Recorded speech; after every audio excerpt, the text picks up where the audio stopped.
नमस्कार मंडळी. सर्वांना पडलेला प्रश्न म्हणजे यंदा नवमी आणि दसरा एकाच दिवशी आल्यामुळे घट कधी हलवावे?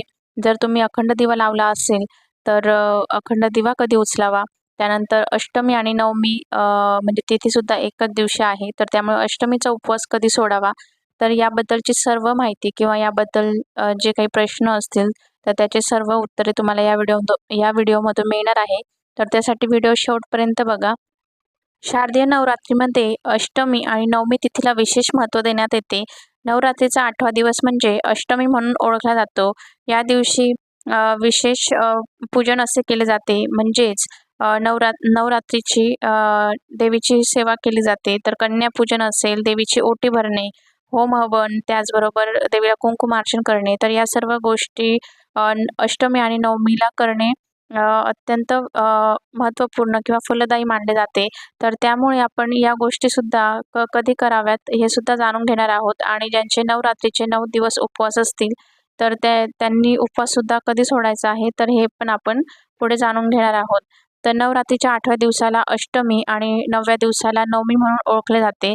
तर 8व्या दिवशी म्हणजे अष्टमीला महागौरीची पूजा केली जाते आणि 9व्या दिवशी सिद्धिदात्रीची पूजा केली जाते.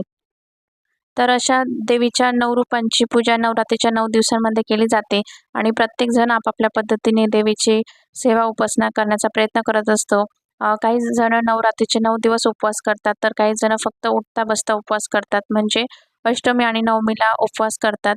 तर आता यंदाची अष्टमी तिथी कधी आहे, ते आपण आधी जाणून घेऊया आणि उपवास कधी सोडायचा किंवा घट विसर्जन वगैरे कधी करायचं तेही आपण या तिथीनुसार जाणून घेऊया. तर बघा, आज गुरुवार 10 ऑक्टोबर रोजी नवरात्रीचा 8वा दिवस आलेला आहे आणि अष्टमी ही दुपारी 12:31 सुरू झालेली आहे. म्हणजे 12:30 वाजेपासून अष्टमी तिथी सुरू झालेली आहे आणि दुसऱ्या दिवशी शुक्रवारी 11 ऑक्टोबरला 12:06 अष्टमी तिथी संपेल आणि लगेच नवमी तिथीसुद्धा सुरू होणार आहे आणि दुसऱ्या दिवशी म्हणजे शनिवारच्या दिवशी 12 ऑक्टोबरला 10:57 नवमी तिथी संपणार आहे आणि त्यानंतर लगेच दशमी तिथी सुरू होईल. तर त्यामुळे आता अष्टमीचा उपवास हा आपल्याला गुरुवारी न करता म्हणजे शुक्रवारी सकाळपासून आपल्याला करायचा आहे आणि दुसऱ्या दिवशी म्हणजे शनिवारी आपल्याला सोडायचं आहे. तर शनिवारी नवमी तिथी ही 10:57 संपून जाणार आहे. तर त्यामुळे त्याआधीच अष्टमीचा ज्यांचा उपवास असेल तर त्यांनी सोडायचं आहे. म्हणजे अष्टमी नवमीचा उपवास हा जवळपास एकत्र येत आहे. तर त्यामुळे आपण जवळपास म्हणजे 11 वाजेच्या आतच हा उपवास सोडून द्यायचा आहे.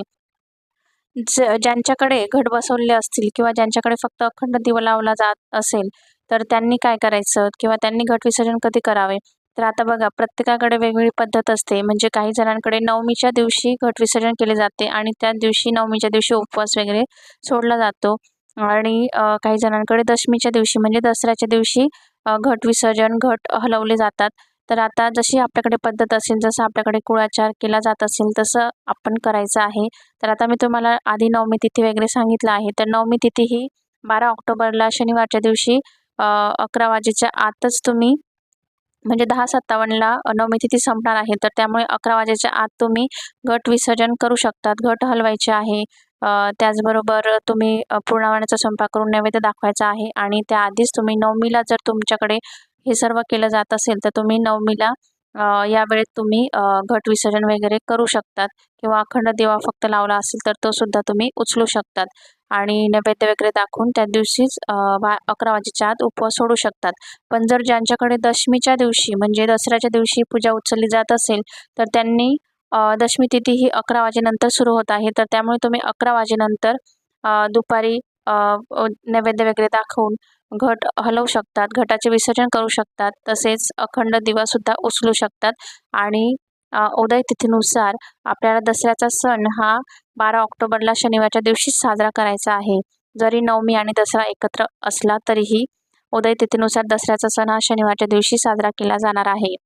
तर आता हे झालं आपण उपवासाच्या बाबतीत किंवा घट विसर्जनच्या बाबतीत आपण बघितलेलं आहे. तिथीनुसार कधी घट हलवावे किंवा कधी उचलावे. पण आता अष्टमी किंवा नवमीला कन्यापूजन किंवा हवन वगैरे या गोष्टींनाही खूप महत्त्व आहे. तर आता कन्यापूजन जर तुम्हाला करायचं असेल, तर तुम्ही आज संध्याकाळी म्हणजे गुरुवारी सुद्धा करू शकतात किंवा उद्या अतिशय छान दिवस आहे, शुक्रवारही आहे आणि अष्टमी तिथीसुद्धा आहे, तर तुम्ही उद्यासुद्धा करू शकतात. तर म्हणजे एकाच वेळेस सगळी धावपळ होऊ नये, तर त्यामुळे तुम्ही आजसुद्धा कन्यापूजन केले तरीही चालेल. पण हवन जर तुम्हाला करायचं असेल तर तर तुम्ही उद्या अष्टमी तिथी आहे, तर त्यामुळे उद्या शुक्रवारीच 11 ऑक्टोबरला हवन करा किंवा कन्यापूजन वगैरे करायचं असेल तर तुम्ही उद्याच करू शकतात.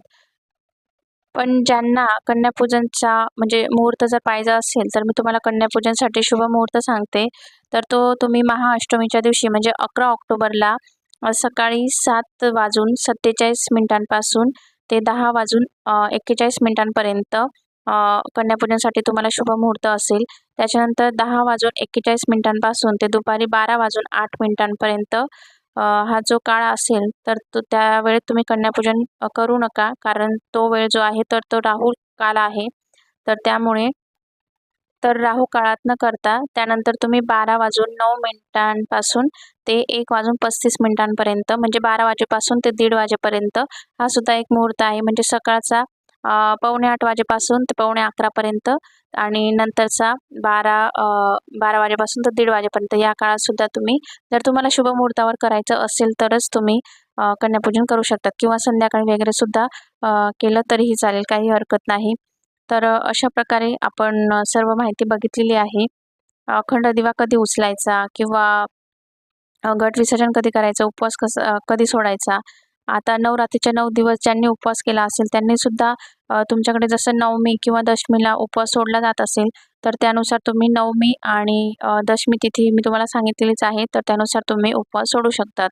तर सर्व शंकांचं निरसन तुम्हाला या व्हिडिओमधून झालेलं असेल, अशी आशा करते. आणि अजून काही प्रश्न असतील तर ते सुद्धा तुम्ही कमेंट करून विचारू शकतात. आणि व्हिडिओ कसा वाटला मला कमेंट करून नक्की सांगा. व्हिडिओ आवडला असेल तर लाईक, शेअर, कमेंट करून चॅनलला सबस्क्राईब करा. तर पुन्हा भेटूया अशाच एका छानशा व्हिडिओमध्ये. तोपर्यंत धन्यवाद.